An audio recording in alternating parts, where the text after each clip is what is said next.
Hey tea sippers, welcome back to my channel. It's Miss T, and today I got some piping hot tea for y'all today. Today we're going to be talking about my girl Royce.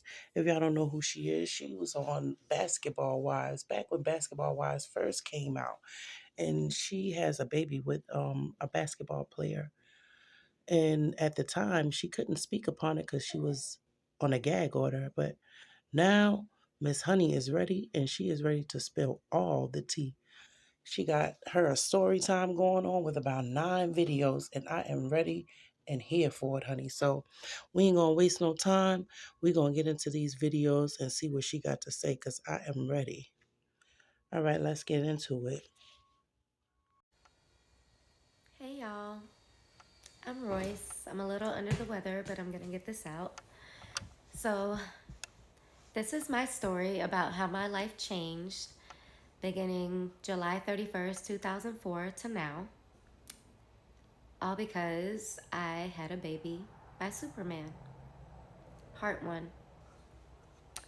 July 31st, 2004, I was at the movies at downtown Disney with two of my friends.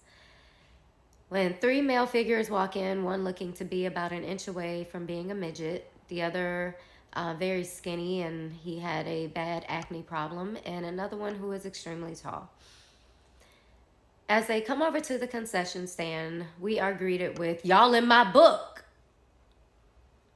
Our response was, "What book?" He goes, "My yearbook."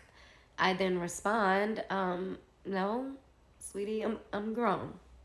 He goes, "No, my magic book. Y'all used to dance with the magic." Oh, yes, yes. He's like, "I'm the rookie."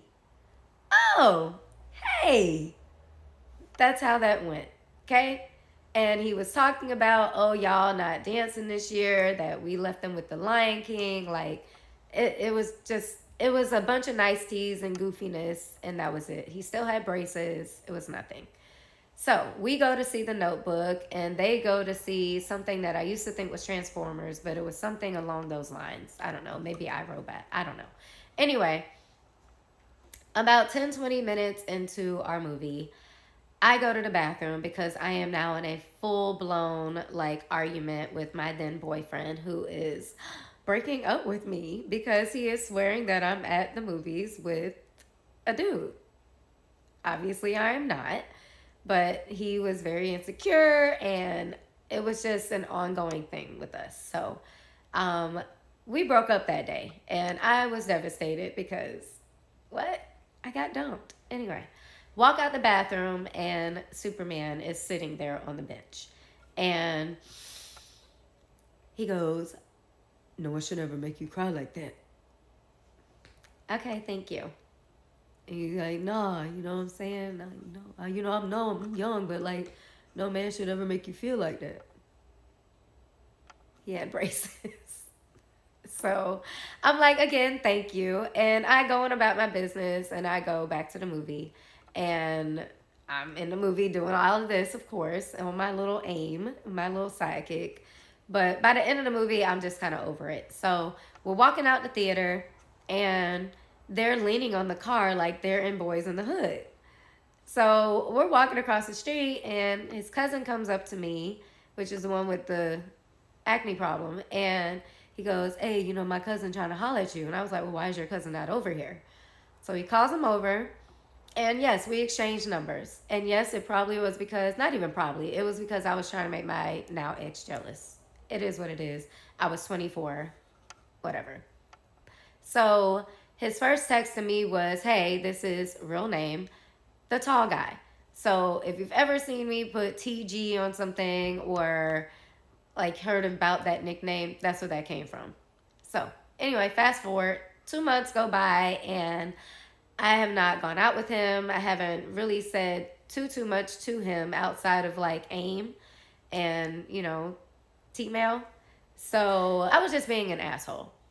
Well, realizing that my relationship is now over for real, my dad is like, "Well, why not just go and like hang out?" He's like, "You don't have to like do anything." He's like, "But just hang out. Have like some male companionship." Not like that, but just someone to hang out with and have fun that enjoys doing like goofy shit like me. right? So we decide that we're going to go to the movies at Festival Bay, which is now changed names probably like 20 times. But we go to those movies, and I'll never forget this day because this is when I felt the shift. But it was a man and his son. And the son ran up to me and was like, "Oh my God, you're a magic dancer." And I'm like, "Yeah, I am." That never happens, y'all. People don't know the magic dancers here. Like, no, for real. People don't know the magic dancers at all. So I was like taken aback, and he asked if he could take a picture. He pulls out a real camera and he takes a picture. After that day, there was a shift. I started getting invited to promos, to fashion shows, to um, theme parks, like, team events. I was everywhere.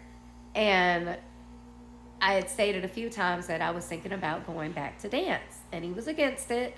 So I did a brand ambassador tour with Cherry Vanilla Dr. Pepper, came back, and I said, I've made up my mind. Like, I'm doing this. Um, and was he being supportive of things that I was doing? Yes. He was at the fashion shows that I did with Gaucher. Yes, that Gaucher. Hey, girl. He was coming to my parties. I mean, he was around. So I'm not going to say like he wasn't doing anything. He was. But I wanted my career. I went back. The team took me back, knowing what our history was. I danced that year. The next year, I said I wanted to go to Miami. I said I wanted to dance for the Heat. That was my dream team, either there or the Dallas Cowboys. And both of those he was completely against, and I had no idea why. He would offer like our suggestions for other teams, but never those two. Just completely against anything in Texas and Miami. Now you'll know why. I audition for the team. I make it. Yay me. And after a couple weeks, there's a couple girls that are just treating me weird, and I didn't know why. Well, I ended up finding out that he had cheated on me with one of my teammates who used to live in Texas, but now was coming to the Heat, and he had been trying to get both of us to not say anything. Anyway, broke up with him and was trying to live my best life, y'all. Really was, right? And I ended up getting in an argument with one of my best friends on the team that you all know as Super Black Girl, Tracy. Got in an argument with her, so I was suspended for 2 weeks. So I went to Mexico with my DJ friend, and we had time of our life, whatever. Came back, and my phone is blowing up. My little sidekick, and it's him. And I'm asking for advice from my DJ friend, and he's like, "Hey, just go and talk to him. Just see what he got to say. Just hear him out. Like, maybe he really is sorry." Okay. I go to the hotel, and at first he wasn't in there because he was at like team meetings. But then he comes in, and we're in there and we're talking, and he's pleading his case and asking for forgiveness, talking about how much he loves me and that he'll never do it again, that I'm the one for him, I'm perfect this, perfect that, all these things, y'all. And I said I would think about it. I said, I'll talk to you later. So I walked to the room, or I walked to the door, and he pulls me back with my arm, and he's like, "Well, can I at least have a hug?" Sure. That hug turned into kissing and touching and our child being conceived. I did not know I was pregnant until about a little over a month later when I was in practice, and one of the dancers who, funny story, ended up marrying the head coach of, that's not important, sorry. So after practice, I go to Walgreens and I buy a pregnancy test, and I take it home, take the test, call my brothers and girlfriend, wait for the results, and when I see them, I start bawling. I literally lost it. I saw my entire career just disappear, and I was devastated. I called my mom in the same state of mind. She's losing it. She's freaking out, until I finally tell her, like, I'm pregnant. She goes, "Oh, I thought you killed somebody." That's how hard I was crying. She asked me if I had told him, and I said, I've been texting him. I've been texting his cousin. I've been texting his best friend, and nobody was responding. And I said, "Mom, I cannot be a mother." And I said, please help me. Like, I cannot be a mom. I'm not ready to be a mother. And she was like, well, you're going to have to tell your dad. So for 2 days, I waited for a response. And when I finally got one, the response was, I was asleep. I responded, for 2 days, you just played a game in Milwaukee last night. And then he responded, I thought you were on birth. Hey, y'all. It's Royce. And this is my story about how my life changed beginning July 31st, 2004 to now, all because I had a baby by Superman, part two. We left off with, I thought you were on birth control.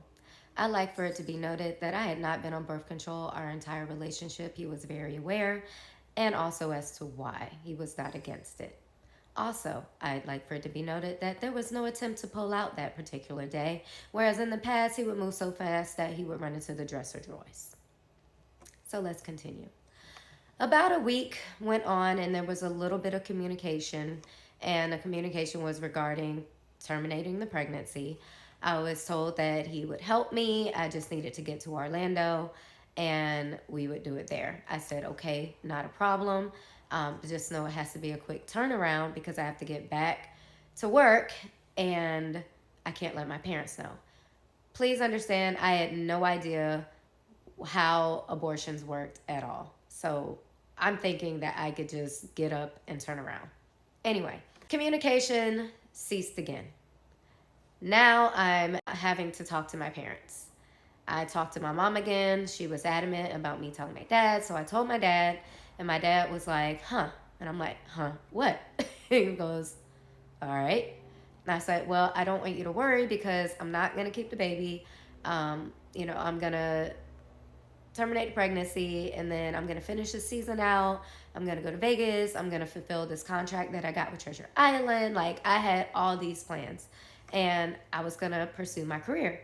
And he was like, no. He was like, you're going to have to put that on hold. And I was like, what are you talking about? He was like, you were woman enough to lay down. You're going to be woman enough to keep this baby. Now, back then, it wasn't a decision that was just easily made where you could just go to a clinic, okay? It was also extremely expensive, especially for someone who was dancing on basketball courts in booty shorts and a half top.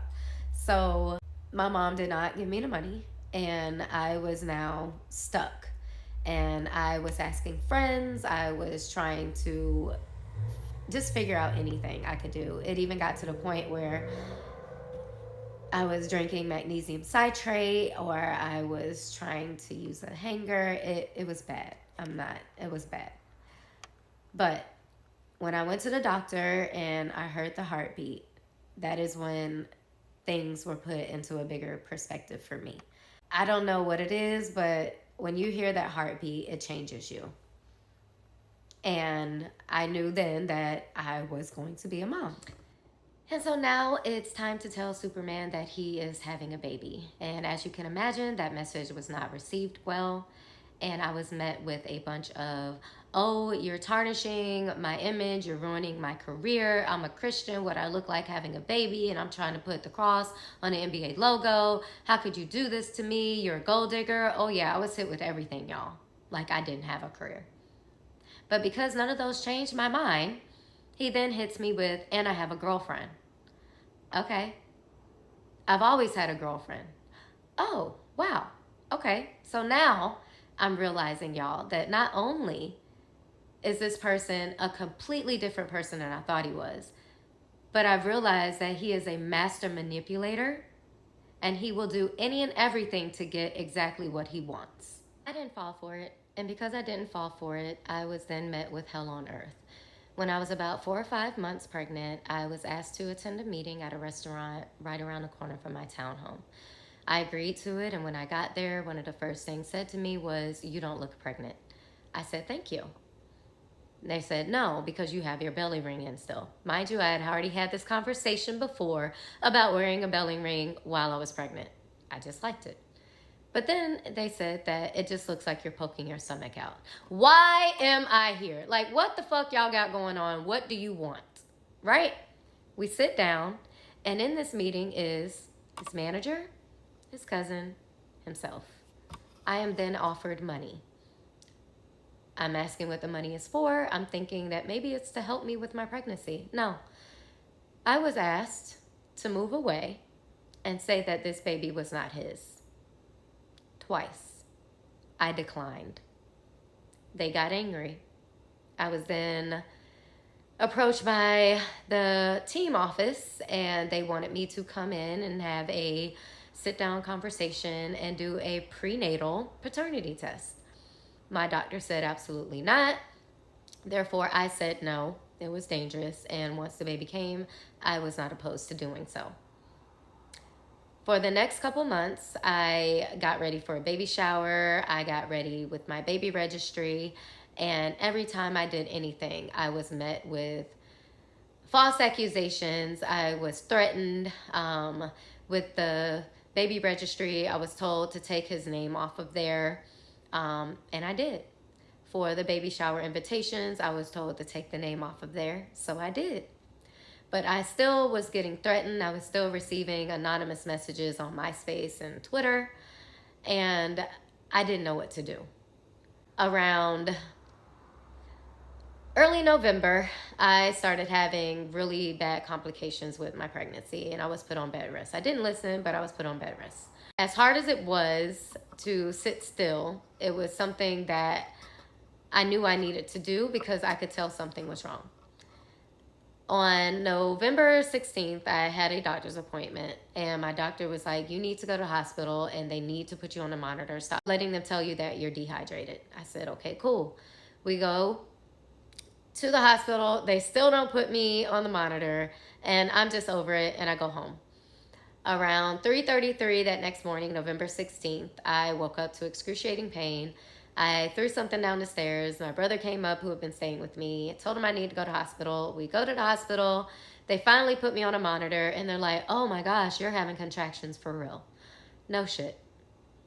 They say that they're going to admit me. I said, until how long? They said, until you have this baby. Oh, cool. Tell my mom everything. This is also during Classic Weekend. 54 and a half hours, I was in labor, and my child was delivered via C-section. They knew the day that I went into the hospital. They knew the complications I was having. They knew that the child's heart rate had been dropping, and not one person cared. Not one person responded to that at all. But when they found out that the baby was born, an immediate message came through to my mother asking for a picture. I said, send a picture. She sent the picture, and the response was, oh, that's my grandbaby. To me, all babies look alike when they're born, so whatever, but hey, go off. I was thinking that maybe that was going to be a start to something better, but it was actually the gateway to hell. For the next 3 days, I stayed in the hospital, and not one time did I receive a visit from him or anyone in his family, but his girlfriend actually did stop by unannounced and uninvited with a bag of bibs talking about we needed to speak. I said, no, we don't. Asked her to leave, and she left. It was cool. Well, a few days later, I was discharged from the hospital the day before Thanksgiving, actually. And on Thanksgiving, we go to my cousin's every single year, who stayed right around the corner from him. He kept saying that he was going to come by, that he was around the corner, that he was about to ring the doorbell. All these things, kept saying that he was coming by. Y'all, he never showed up. We then ended up taking a paternity test at a neutral location, even though the team had asked me to take it at their offices, and I said, hell no, because I don't trust them. We took it at a neutral location. The results came back on Christmas Eve. He acted like he was excited, wanted to see the baby the next day, Christmas. I said, cool.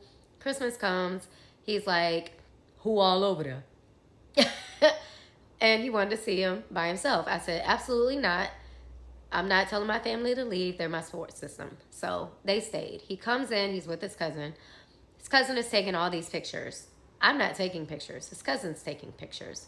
Next thing we know, a few days later, these pictures that his cousin has taken, one in particular where he's laying on the sofa and our child is on his shoulder, has now gone, like, I guess back then, viral. And everybody now knows that. Hey y'all, it's Royce, and I'm back again to tell you about how my life changed beginning July 31st, 2004, and still now, all because I had a baby by Superman, part 3. We are now in January of 2008, and I am at my cousin's house, the same cousin that stays around the corner from him. He calls and he says that he wants to come and have a talk with me. I said, okay. He comes by. Superman is bearing gifts. There's a brand new car outside for me, a Lexus SUV, a brand new Sidekick phone, and he offers to buy me a house. After talking it over with my dad, my mom, it was absolutely not, because the house is not going to be in your name, and it's something that he can take from you at any moment if he gets mad. So I declined it. He then said, well, let me refurnish your townhouse. Okay, I was not asked about any type of furniture. They just showed up at my door one day and just started bringing stuff in. No lie, I had no say so. When it came down to me needing diapers and bottles and now formula, because I'm no longer able to breastfeed, my body wasn't producing enough milk. His mom did at one point come by with a bunch of diapers. I was very thankful, but that was it. There was nothing else. There was no help. There was nothing. At this point, I auditioned for a dancing gig at Holy Land, and I got the gig. So I began dancing in late January. So now I have a job. I'm working. On the days that I had to work, my child was with my parents, and on occasion, he would be with his father and the nanny and his girlfriend. Well, there were days where he would come home from seeing or spending time with his father, and he would be very colicky, throwing up, like sick. I mean, fevers. I had to take him to the doctor. It was a lot. That relationship he was in ended. I find out later on that the reason my child was returned super colicky, sick, throwing up, all these things, only to then be told it was because they were purposely giving him food that was opposite of what he was eating. I would pack a bag and I would have it listed of what he should be eating for lunch, for dinner, all these things. And he was intentionally given the opposite. So when he would be returned home, he was sick, colicky, throwing up, having to go to the hospital. When I confronted the situation, I was told that that was a lie and that it was only done because they thought I was trying to micromanage, and they decided that they were just going to give him whatever they wanted to give him. Okay, I let it go, y'all. Now, again, we've had the birthday party. We've had our Christmas. Things seem to be going okay, right? We've now gone to mediation, and in mediation, we agreed to a child support number, and it was drastically, probably a third of what one of my attorneys was requesting. I said that I didn't want to seem like I was out for his money, so I was okay with the amount that was given. Totally fine. Moving forward, I start dating. Now all of a sudden, I think we should make this work. This is your first kid. This is, my first kid. Let's make this work. Now, this is where I could probably be stupid. Well, I was dumb. I saw family. And I am a very forgiving person. If you know anything about me, I forgive way too much. So we decided to work on a relationship. Crazy, right? But we did. Almost immediately, I regretted it. I was forced to do things sexually that I did not necessarily agree with. But because I wasn't that experienced, I thought it was normal. And I never complained about it. I just felt like this was me experiencing things that maybe he's experienced and I have not. That's when things started turning verbally and physically and also mentally abusive. I was told that I was stupid. I was told that nobody would ever want me. I was told that everybody here loved him and hated me. And how does it feel to have my hometown turn on me? I better not ever leave him. If I left him ever, he would make my life a living hell. And he did. There were days that I would be at his home and I was threatened with a knife, and then it was laughed off. But when the knife was in my face, it was, I could kill you right now and get away with it because I could claim self-defense and they would believe me and not you, because who are you? That happened. He came to my house one day to pick up our child, and because I did not have a backpack or orange Trident gum or soda in my refrigerator, he followed me into our child's closet and he grabbed me and he pushed me to the floor and said, in the future, I better have his bag waiting. I then left. I go out into the family room and I'm telling his best friend, the one that's an inch away from being a little person, and I'm like, get your friend, he's going crazy, what's wrong with him? Well, he comes in there and he, in front of his best friend as well as my goddaughter, my other goddaughter, he grabs my hair and he forces me to the floor and he's like, who the are you talking to? Our child, who is not even 2 yet, is thinking he's playing. So he's grabbing at his leg with his baby voice and he throws me into the entertainment center. When he threw me into the entertainment center, it broke the door. So I was flung into the one on the right, and our son, who was grabbing him and like thinking he was playing, he then flung him into the other door. I do not think that was intentional. I don't think he knew his own strength, but that's what he did. And it did break that door as well. Our son started crying. His best friend was like, man, what you doing? Like, that's a female. And he's just not caring. That's what I realized, like, oh my God, I'm in a relationship that I swore I would never be in. Now, moving on, the day that I really wanted to leave was a day where I did not want to have relations with him. And he then forced me to give him Felicio. I know you're wondering, how does someone force you into doing that? When you are dealing with someone that is that big and you are that small and you're terrified of them and they have gotten away with so much and doing so many things and you're still the one made out to be crazy and bitter, you're probably willing to do just about anything just to get through it. And that's where I was. After that, another nanny came into the picture. I knew this nanny was not okay. When she would drop our child off, he would sit in the doorway and he was hitting himself. Or he would be in the bathtub and he would be playing with himself in a really weird way that just didn't seem right. Of course, he was little, so he couldn't really vocalize things. But yeah, I could tell something wasn't right. There was the day where I invited her inside and I sat her down and I said, I just need to talk to you. And I said, have you ever put your hands on my son? And she swore up and down no. And I said, well, why is he sitting in the doorway hitting himself or playing with himself in the bathtub? And she was like, oh my God, I don't know. Why would you even ask me something like that? I said, because I want to know. She swore up and down that she had never put her hands on my son in an inappropriate way or even as a disciplinarian. I said, okay. And I said, but if I find out that you have ever put your hands on my son, we're going to have a problem. She asked me if that was a threat. I said, no, it's not a threat. It's a promise. She then went back and told them that I threatened her. And I told them the same thing, that I didn't threaten her, that I made a promise. And that's when things started getting hidden from me about what was going on at that house with my child. But I found out anyway. This is also around the time that Basketball Wives was. Hey y'all, it's Royce, and I'm here to tell you how my life changed beginning July 31st, 2004, up until even now, all because I had a baby by Superman, part 4. So I need to go back through 2009 a little bit more in depth because that's where a lot of your questions are. So the first part of 2009, I'll say the first quarter, I am confiding in Shawnee. I'm talking to her about pretty much everything I'm going through. She was one of the first people I told that I was pregnant, so I really thought I had a friend. When it came down to me telling her that Superman had reached out about trying to work things out, it was do what you feel is best for you and your son, follow your heart, don't listen to what people have to say, nothing biased. So I decide to work things out. As we're working things out, there are also conversations about a reality show.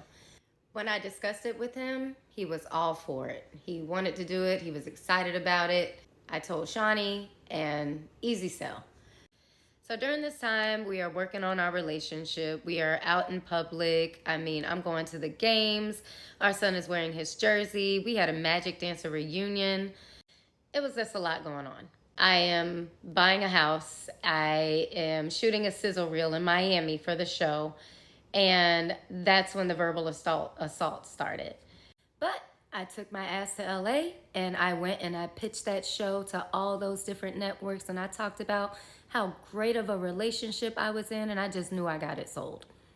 I get back home and I find out that I have been cheated on with several women. All that I kept thinking in my head was, this man does not like to use condoms. I went off. I went to the clinic, I got tested, and I went off on Twitter. I mean, woo! I was letting his ass have it, y'all. Of course, he got pissed off, and we, broke up.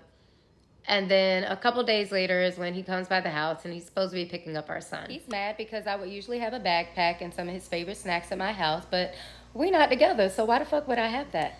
But anyway, obviously, he's in a bad mood, so I'm just trying to ignore his attitude. He's yelling in the house like, oh, I'm ready to go, and where's his bag? And I'm like, it's in the closet. He goes to the closet, and I'm asking him like, yo, you good? Like, you okay? Because you acting real strange. He turns around and proceeds to tell me how stupid and useless I am, how I'm worth nothing, how nobody will ever want me, no man is ever going to want to be with me, how I'm the best that he could ever get, I'll be back, all these things. That's when I go into the family room and I tell his friend, like, yo, get your friend. He acting crazy. Like, what's wrong with him? And he comes out. That's when he grabs my hair, flings me into the entertainment center. Same thing with our son. I told this story in part 3. I don't really want to have to rehash it. But before they left, obviously his friend is saying, hey, man, stop. That's a female. But he's still screaming and calling me every name besides the one I was given. They then pick up our son, and they leave. I'm now left to have this conversation about what just happened with my goddaughter. After that, I then had to pick up our son from his house. And I'm sorry, y'all. I do not know why I laugh or smile when I'm telling my trauma. I don't know. I'm so sorry. I know it looks weird. I know it looks crazy. I don't know if it's a coping mechanism. I don't know. I'm sorry. I'm trying. Um,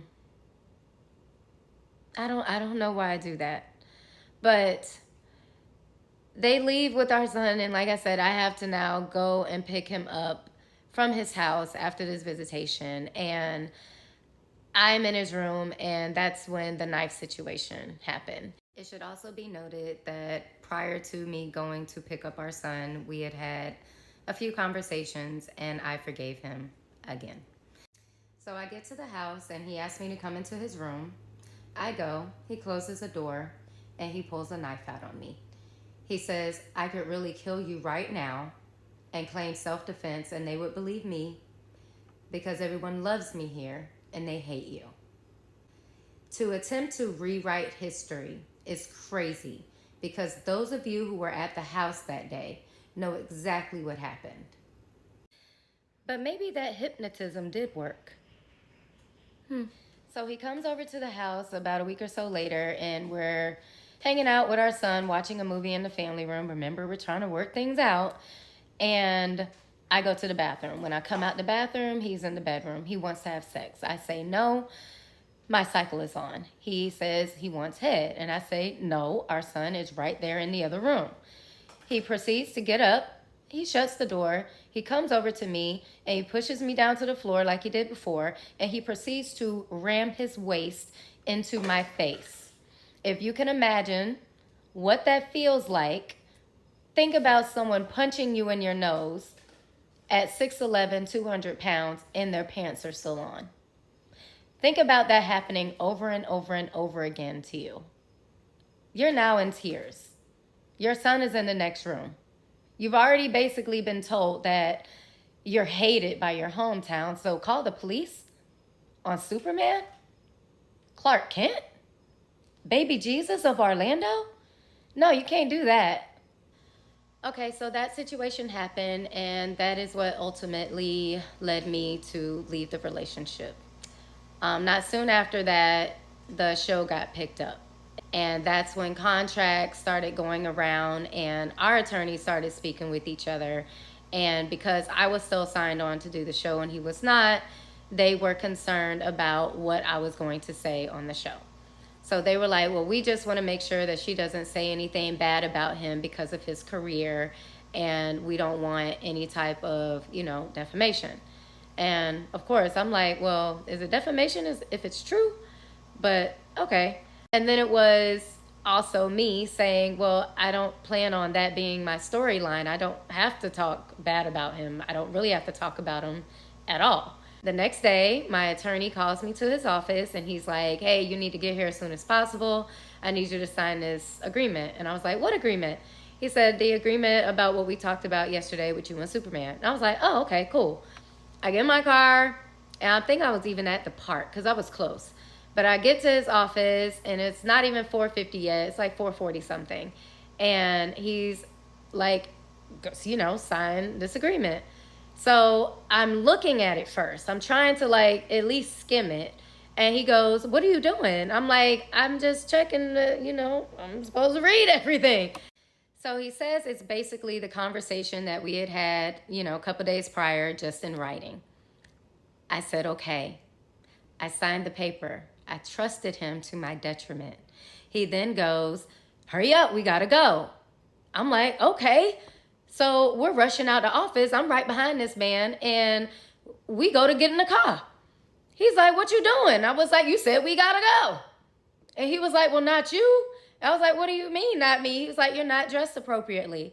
I had on an orange tank top and jeans and sneakers. This man went to court, and rather than me not be there for the judge to ask me if I knew what I was signing, for the judge to go through the different provisions of what that agreement said, and me have to agree to it, my attorney did that. You want to know what that agreement said?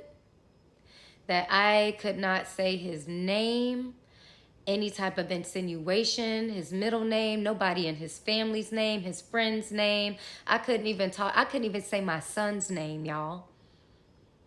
And if anybody in the room was even talking about him, I would have to leave.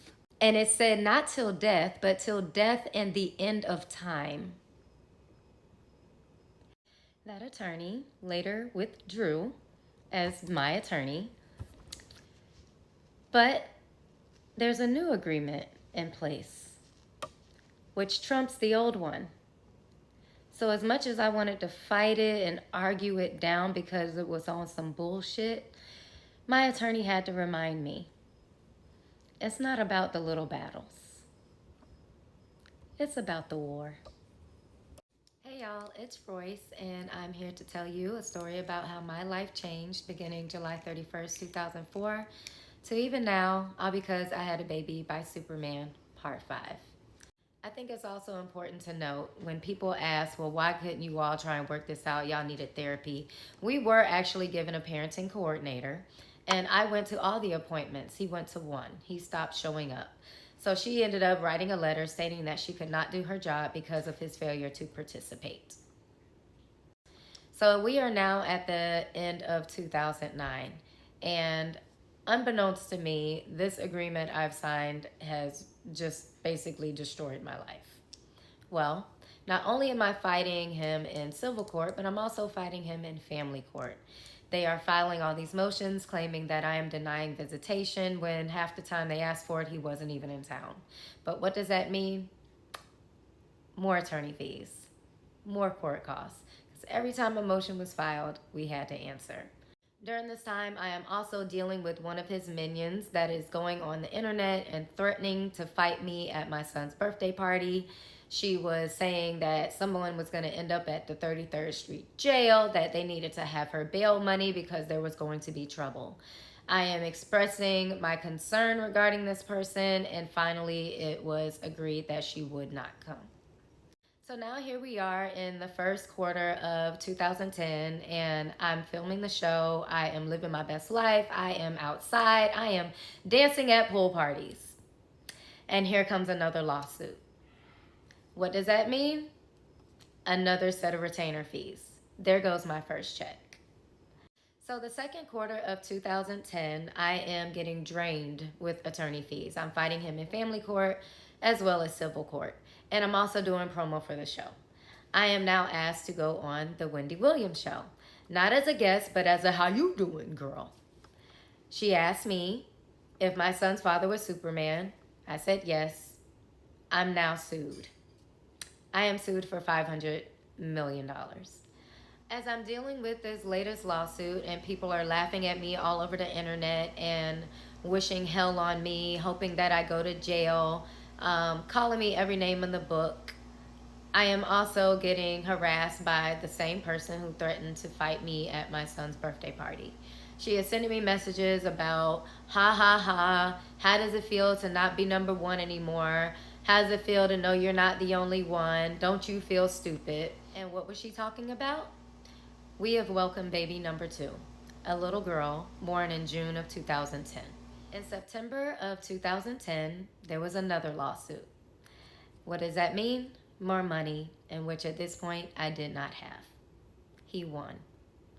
There was a writ of garnishment that was made out for November of 2010, and they went and looked for every single account that I had, and they took everything from me.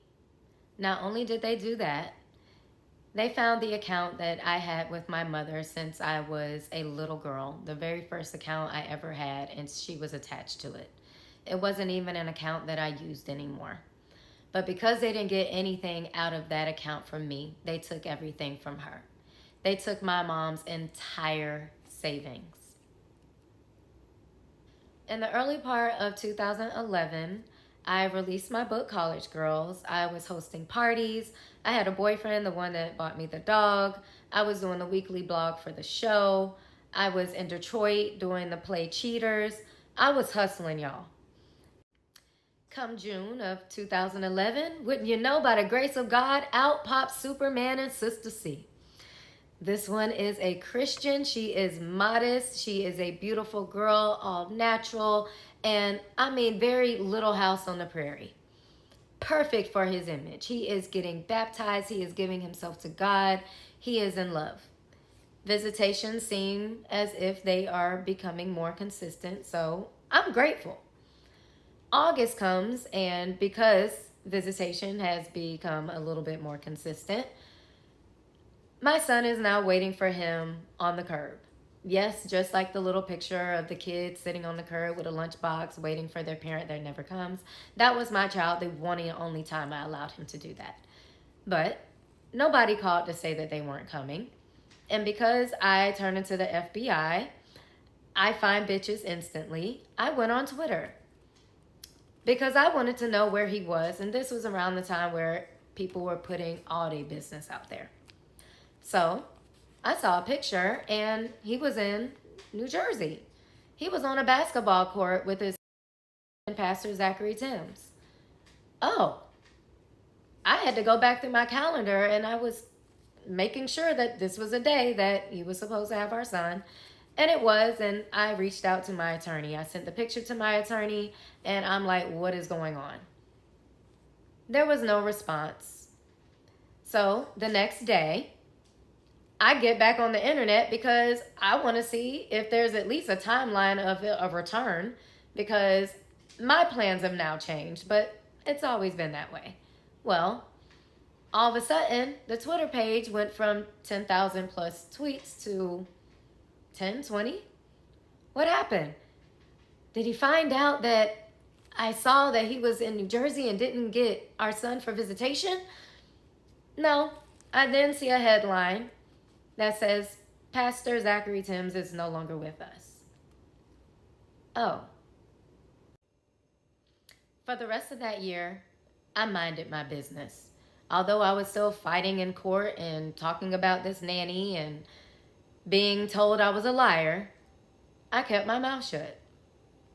Well, now we're in January of 2012 and I am dating my football player. And I am happy. A picture comes out of him taking a nap with my son. Fully clothed, very innocent picture. The narrative that is given is that my boyfriend was being inappropriate with him. They took that narrative and they ran with it for weeks. They didn't care that it could destroy this person's character, his career, his reputation. Nothing. It wasn't about the nanny who was actually being inappropriate. It was about a distraction. Why? Well, in February, that is when I was made aware that he was leaving Orlando. And then in March, here comes baby number 3. Baby number 3 is over a year old. Baby number 3 is a little girl. Baby number 3 was born the same year as baby number 2. We are now in April of 2012 and Superman is having back surgery in California, and I'm ecstatic that he is no longer here because I'm thinking he's going to leave me alone. He does not. I am hit with another lawsuit. In this lawsuit, I am almost immediately demanded to send my child to California for 6 weeks. I get 1 week of visitation.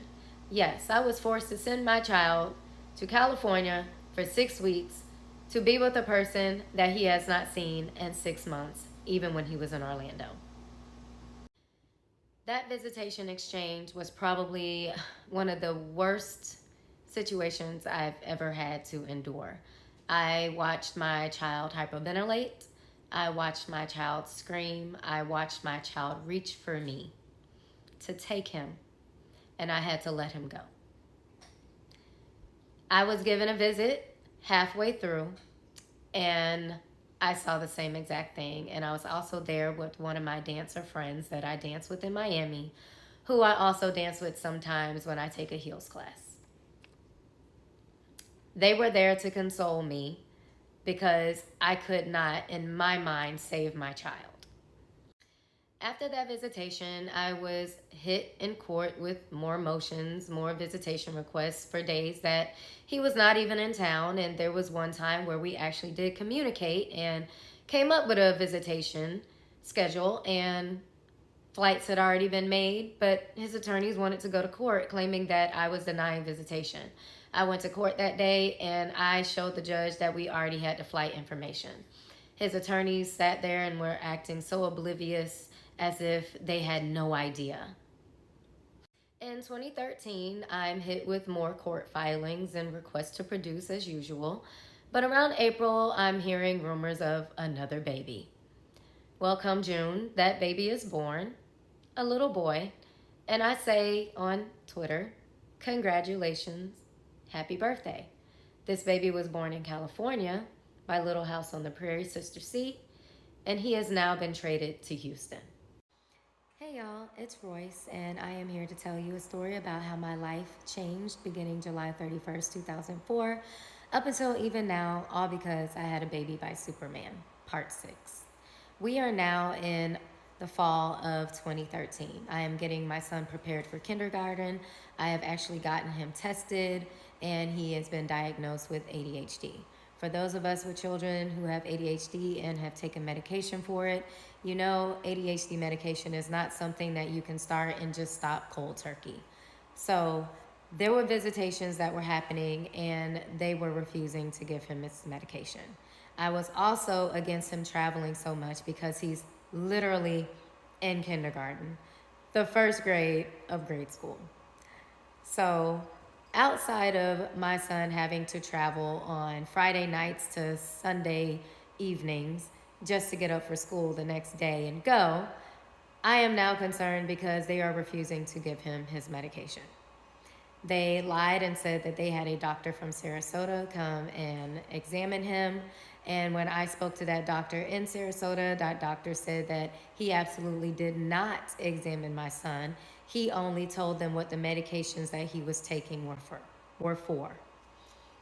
He also let them know that it was dangerous to stop the medication cold turkey. They did it anyway.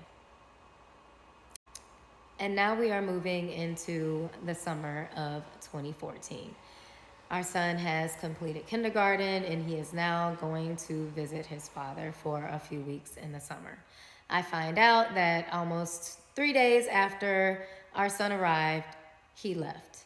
He had actually been gone for several weeks and I had no idea because nobody was communicating with me. When my son is finally returned home, I am actually at practice with my company, and my parents call and say that I need to get to their home immediately.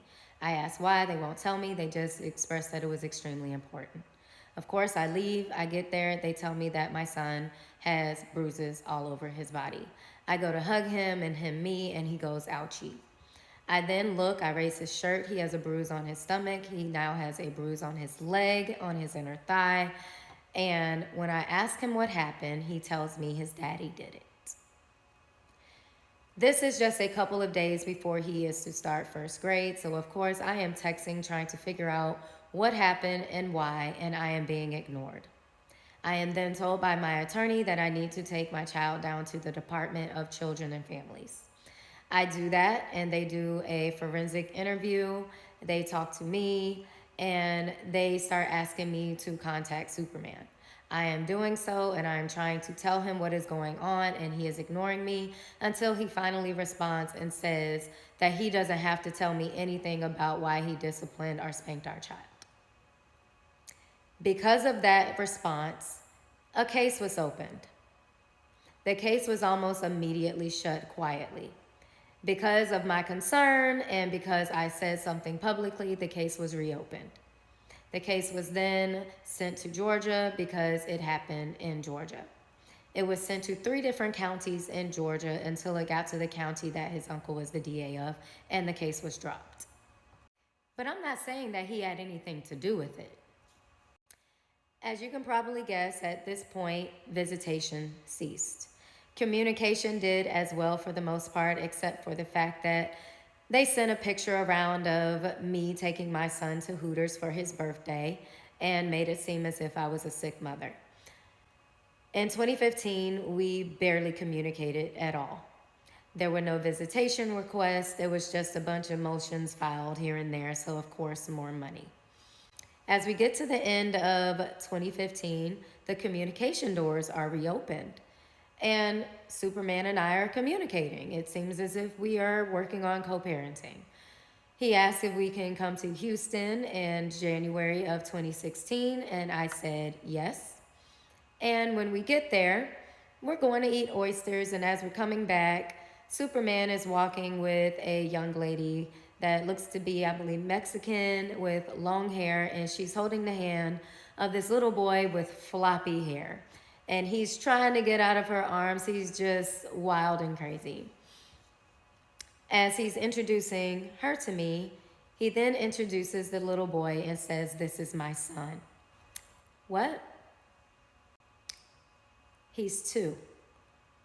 So now we have baby number 5, who was born the same year as baby number 4 in 2013.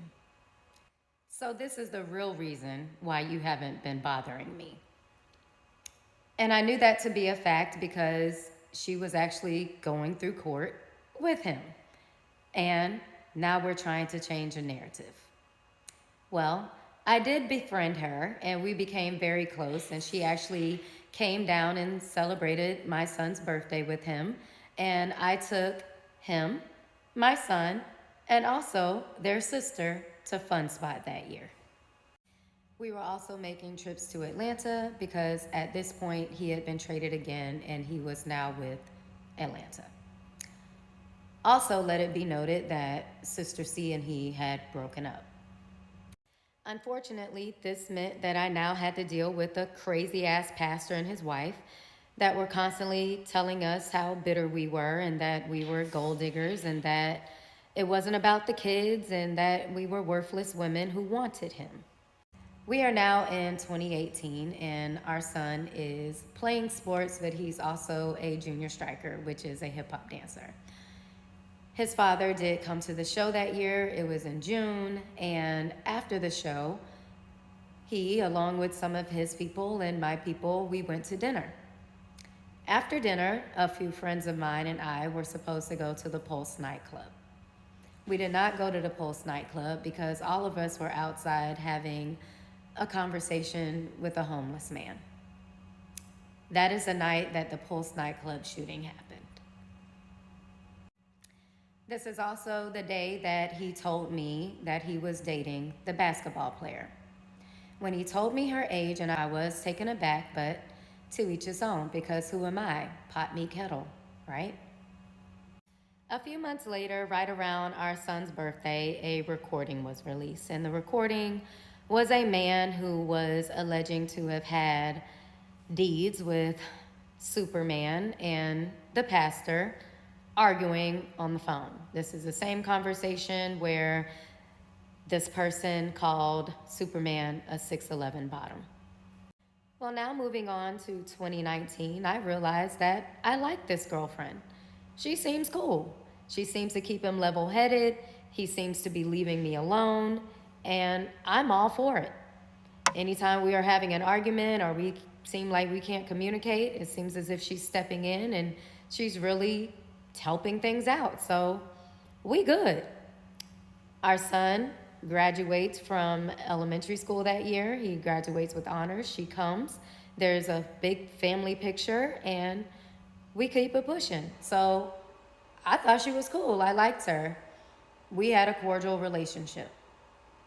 Well, next thing you know, the pandemic hits and he is losing his mind. He is swearing that the world is going to end, and he has all of us in a group thread, and he's trying to get all of us to come to Georgia for quarantine. I said no. So did mama number 2. So did mama number 3. But mama number 4 and mama number 5 said yes. I then thought about it. I spoke to my boyfriend. He was still against it, so I stuck with no. Just a few days after that is when I'm on the internet and I see a bunch of prayer hands under mama number 5's picture. And I'm trying to figure out what's going on. I get a call from mama number 4, Sister C, and she tells me that mama number 5 has passed away. Of course, I pick up the phone and I start calling, and she's not answering, but I could not believe it. My dog is gone. She was the one that I was closest to. She was the one that I communicated the most with. I was heartbroken. After that, I am getting hounded even more so with phone calls about coming to Georgia for quarantine. At this point, because my heartstrings have been pulled, and because I have been in and out of court for years, I am waving my surrender flag. So I went to Georgia for quarantine, and it was the worst mistake I ever made in my entire life. Hey y'all, it's Royce, and I'm here to tell you a story about how my life changed beginning July 31st, 2004 until even now, all because I had a baby by Superman, part 7. I decided to write a lot of this next part down because I wanted to make sure that I could recount everything in these last parts. So, excuse me for not constantly or consistently looking at the camera. February 2020, there is a text thread of conversations going on about possible quarantine in Georgia. This is with all of the mothers. Mother number 2 and number 3 said no. I ended up saying no after I spoke to my boyfriend, who is a traveling psychologist in the Bahamas. Damn, I fumbled that. A few weeks went on and the pandemic got worse. I got nervous. I got anxious, and going to my parents' house with all my pets was not an option. I looked for tickets to the Bahamas, but by then travel was restricted. In March of 2020, I am on Instagram and I see prayer hands under Mama number 5's Instagram. I'm confused. I get a phone call from Mama number 4, and she tells me that Mama number 5 has had a seizure and she has passed away. I'm devastated. I also get a phone call from Superman, and he is distraught. He's crying. He is so upset. He can barely compose himself, and he is begging for us to come for quarantine. He says he has received all these revelations, and he wants to make sure that his family is taken care of, and he wants to go through therapy. I mean, he lays it on thick. And after speaking to my boyfriend, I agreed to go. After a 7-8 hour drive, I, along with our son and our mini zoo, arrived at the estate in Sewanee, Georgia. It was late, so after getting our things out of the car and taking them into the guest house, I was called for dinner. It was awkward. Everyone was acting normal, and I later learned the people in the home were a groundskeeper, a trainer, a self-proclaimed guru, the nanny, his 16-year-old goddaughter, myself, my child, Mama number 4, and baby number 4. After I was at that table, I couldn't take it anymore, and I asked, why now? What happened? And he states that it is because he has received all these revelations, that he feels as if the world ending is almost a sign for him to make good with all bad and just a lot of stuff. He really was also claiming that he wanted to be a better father, and he wanted to apologize to all of us because he was basically a hoe. I listened to it. I also asked the nanny about why she would not allow my son to speak to me, or they would take his phone and not return his phone. I had to take him to court for that. I'm really like, I'm confronting everybody because I cannot stay in a house or be on a property where I feel uncomfortable and certain things haven't been addressed. That's just me. Later on that day is when I realized that he smoked like Snoop. I mean, day in, day out. Over the next couple of days, I was bit by a Malinois dog, and I also was made privy to a conversation regarding a former teammate of his and the passing of another. We were told that this particular teammate had no emotion when he was on the plane and did not show emotion until he exited the plane and left in a private car. Why that was important for us to know, I have no idea, but maybe it was because I used to praise and still praise how great of a father he is to his kids and husband he is to his wife. I actually ended up having a talk with my Bahamian boyfriend, who was a psychologist, about this conversation, and he told me to immediately leave. He said, Royce, you're about to be manipulated and brainwashed. I didn't believe him. I thought he was jealous. I stayed. Of course, we ended up breaking up.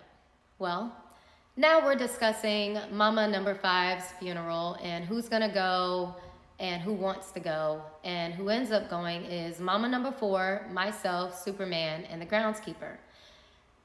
Mind you, during all of this time, Superman is texting me about possibly becoming his matriarch, and all the apologies had come, and him telling me that he was a changed man, that he was no longer the basketball girl, and that he saw everything that he ever wanted me. If I need to repost those messages, I could do that. Well, now we're in Reno, and I see Mama number three rubbing his back one day at the Mama number five's mama's house. The next day, we are at the funeral. I'm taking pictures because he has not seen this little boy in months, and I'm trying to give him memories. Later on that evening, we go back to the family house, and we all get drunk, and we're taking edibles. I ended up getting served that night. Let me just say it. I did, okay? While we're in Reno, we get a phone call that former basketball girlfriend is at the house and she's playing with our kids. We thought that was a little strange, but he said that she was crazy and that she was just trying to get him back. That same narrative. Of course, I didn't believe it, but go off. When we returned back from Reno, I'm basically being sold a Disney movie plot. Now, I just didn't know that it was going to end up being Bambi. Well, I'm being asked to move in, be his matriarch, and telling me that he's going to get our son a personal trainer. He's going to get me another dance studio. He's saying that he knows Tyler Perry and can introduce me and get me in movies. And y'all, you have to remember that at this point, I am waving my surrender flag. I'm listening to all of these things, and because I have lost in court so many times, I am honestly willing to fall into submission so my son can fly to success. I don't regret doing that. I don't regret following what my heart felt to be true. During this time, we are also taking family trips to the grocery store, to the park, to the sex store. And one day he decides that he wants to have a meeting with myself and Mama number four. He proceeds to basically try to sell us a polyamorous relationship. This was suggested by his guru. Well, Mama number four ended up leaving immediately. I think she stayed maybe 2 more days and she was gone. She packed up her shit and she left. Me, I laughed it off because did you really think that this was gonna work? I don't even go that way. I don't lick marbles. Oh, let me also say that baby number 5 and his grandmother are now in Georgia as well. He has now flown them into Georgia so he can spend time with his siblings. Just a little while after Mama number 4 left, I went home because I wanted to celebrate Mother's Day with my mother. While I'm there, I'm getting text messages. I mean, love bombed, y'all. Again, I can post them again if I need to. But it's a bunch of I miss yous. It's I don't want to say it, but I love you. And then he pretended like he was texting a friend of his and was like, man, I can't believe how much I miss Royce. Okay. We still doing them little high school games, but that's what he was doing. And he was begging me to come back sooner than I planned. And what did I do? I left the next day. When I get back to Georgia, I am then seeing articles about how distraught he's been, how he's been crying himself to sleep, how the feeling of Mama number 5 never coming back has really torn him up. And I'm confused because I had no idea that he was going through these feelings. I then befriended the groundskeeper because the groundskeeper knew Mama number 5 very well. He proceeds to tell me that their relationship was actually pretty volatile. that they were in a court battle, that until recently there was no communication. He also let me know that when she was pregnant and when she had the child, she was forced to sleep on an air mattress, and he would put her in a motel so people wouldn't know who she was or who the baby was. I was also made aware that he, in fact, did not pay for the funeral costs, as he told Mama Number Five's family he would do. I started acting different, so he allowed me to invite a few friends over, and we swam in the pool, we had seafood, we watched movies, and we played games. After that, I woke up and hey y'all, it's Royce, and I'm here to tell you a story about how my life changed beginning July 31st, 2004, up until even now, all because I had a baby by Superman, part 8. We are still in May of 2020, and they are shooting something called Celebrity Peep Show at his house, in which our son is involved. Well, after a couple days, I have a migraine, and I decide to take a midday nap.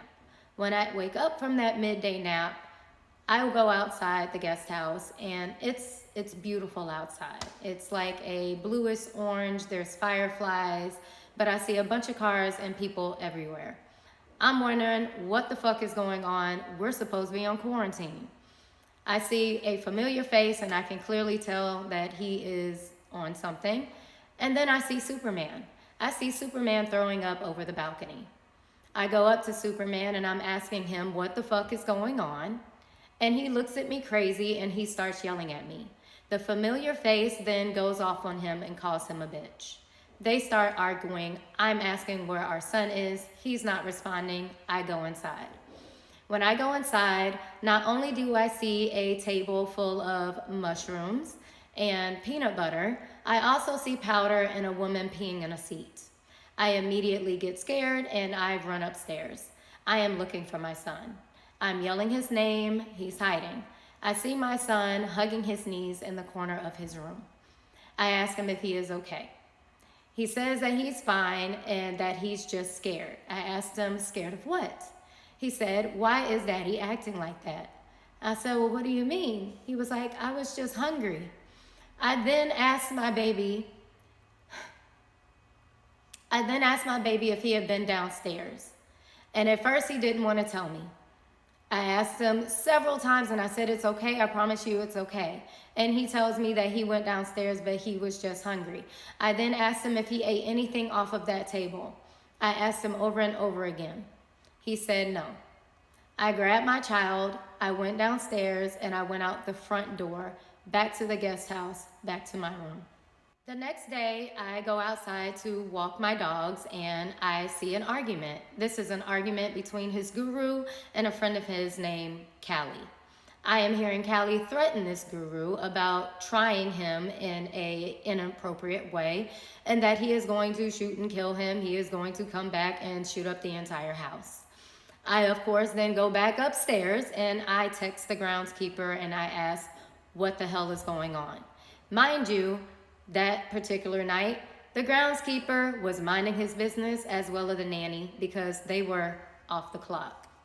Well, I'm expressing to the groundskeeper what was being said, and as I'm stating this to him, we're looking outside and we start seeing police cars drive by. I pretty much freak out and I start running around the entire property picking up paraphernalia because who finna go to jail? Not me. Well, I'm being told that I'm doing too much. Then Callie starts posting YouTube videos. Callie is recounting the entire evening. He is also stating that one of the moms was there with her kid. But Callie is talking about how he was tried inappropriately and all the different walks of life that were in the house that evening. Once the YouTube video is shown to Superman, he brushes it off like it's nothing.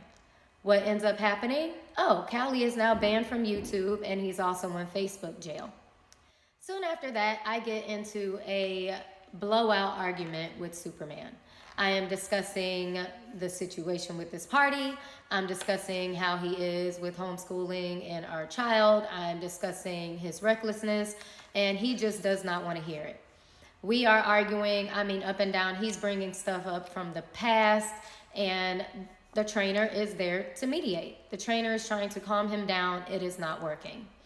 There is a moment that you see in a person's eyes when you know that you got them fucked up. I saw that moment and I knew that that night was the night that I needed to go home. Or I at least needed to get off that property. So what I did was we packed up all of our stuff in our zoo. I then went and got Braylon out of the main house. And I begged for that trainer to let me out.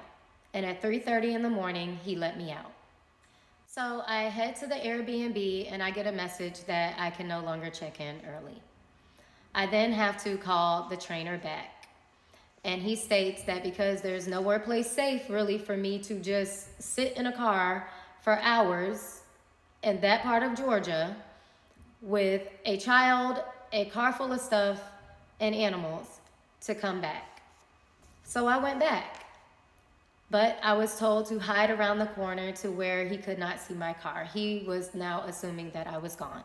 I did just that. And once I was able to check into the Airbnb, I sent a text, and so did the trainer. And when Superman was gone, I escaped. I stayed in an Airbnb for a couple of weeks, and I actually spent time with Jennifer Williams and Royce Morgan. Love y'all. They actually kept my head together. I'm forever grateful. When I started heading home, I called my family, I called my friends, called my attorney, and I called mama number 2. I told her what I had just done, and she, of course, was like, girl, how crazy are you? You're stupid. Like, how'd you fall for that? Don't ever do no dumb shit like that again. And she was absolutely right. When I got home, I received a phone call from grandma of baby number 5, and she was asking me when I was going back. I told her I was not. I expressed to her my concerns, and she said that she was supposed to be going for Father's Day. I said, I would tell you not to go. And she's like, oh, well, I think it'll be okay. Well, grandma takes baby number 5 to Georgia for Father's Day.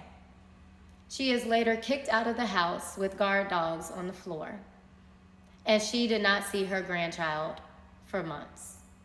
That is how he took custody of baby number 5 from his grandmother, who helped raise him when his father hadn't been in his life pretty much ever.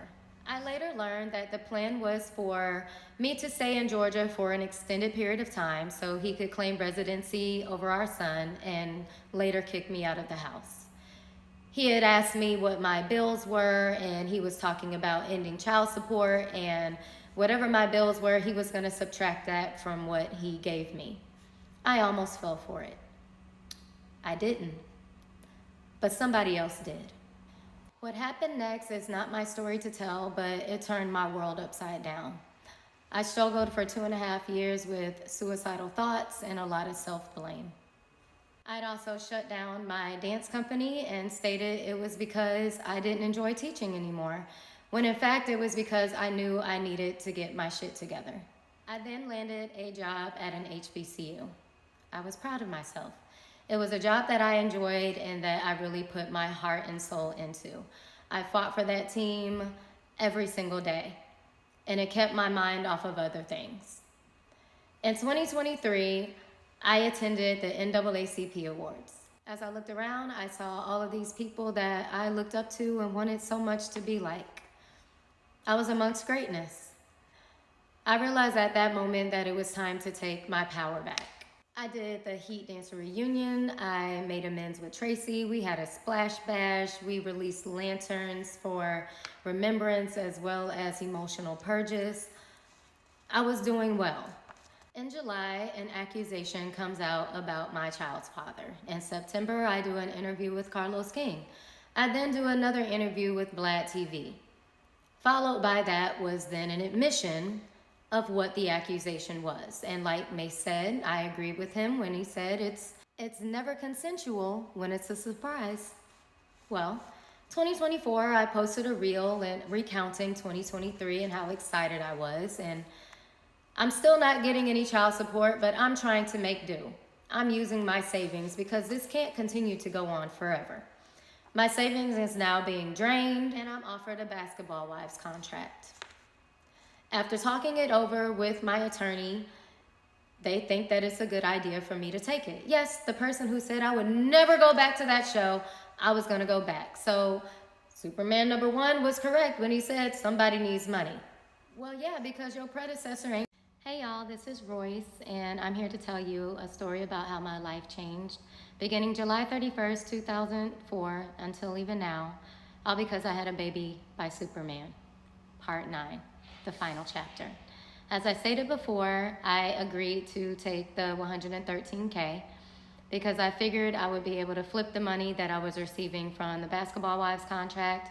I had also received a contract for an artist development company in New York, and I just felt like I was good. I also still had my job at the HBCU.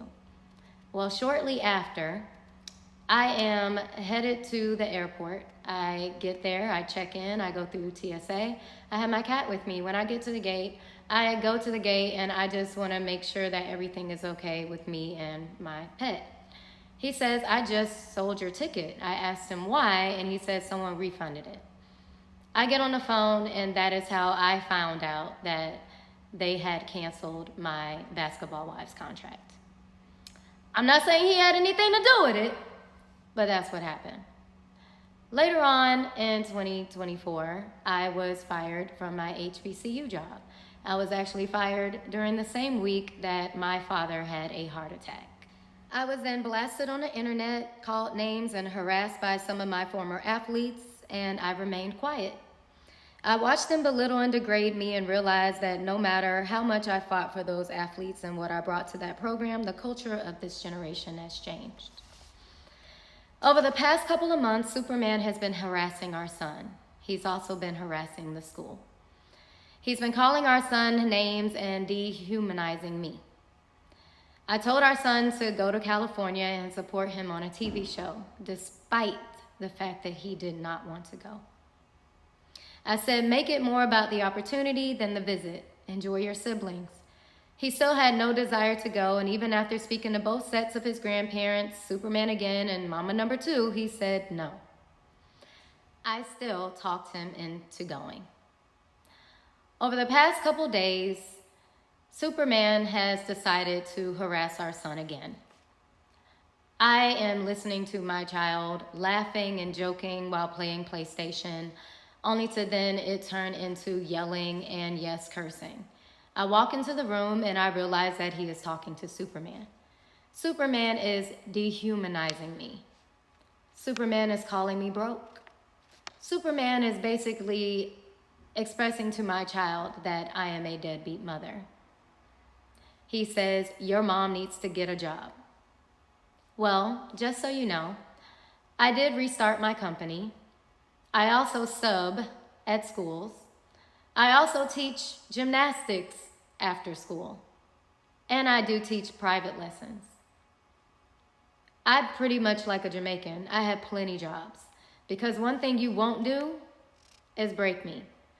So as you sit here and you decide that you want to rewrite history, I think it's one thing that is important to know. I am the one with the paperwork. I am the one with all the phones. I have told you to leave me the fuck alone. As we go into 2025, my prayer for you is not blessings. It's hell. Happy New Year. Oh, and Tiffany's story coming soon, 2025. That's Mama number 2. Bye.